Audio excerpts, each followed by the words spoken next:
Throughout Scripture, God met his people beside altars, places of promise, sacrifice, and remembrance.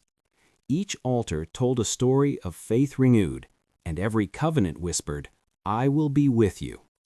Places in the Bible, Part 3, Altars and Covenants, where promises were made and kept. At Shechem, beneath the oak of Moreh, Abram built his first altar to the Lord who called him. It was here that God promised, "To your descendants I will give this land." The altar stood as a mark of trust in a promise yet unseen. In the silence of night, Jacob dreamed of a ladder reaching heaven.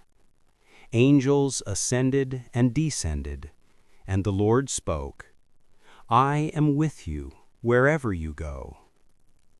When Jacob awoke, he built an altar and said, "This is none other than the house of God."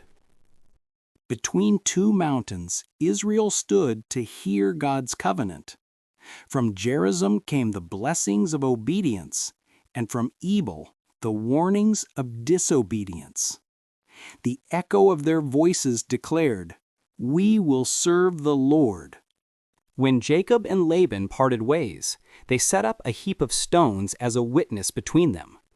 "May the Lord watch between you and me," they said, reminding that God himself guards every promise.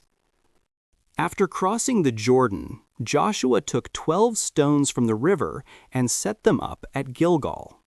They stood as a memorial, so that future generations would ask, "What do these stones mean?"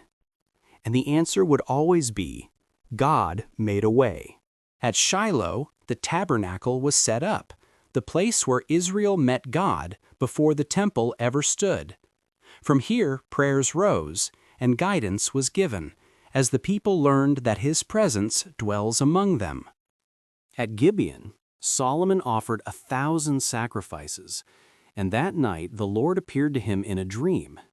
"Ask what I shall give you," God said. And from that altar rose a prayer, not for power, but for wisdom. From Shechem to Gibeon, every altar tells the same story. God keeps his promises. And even now, his covenant of grace still stands.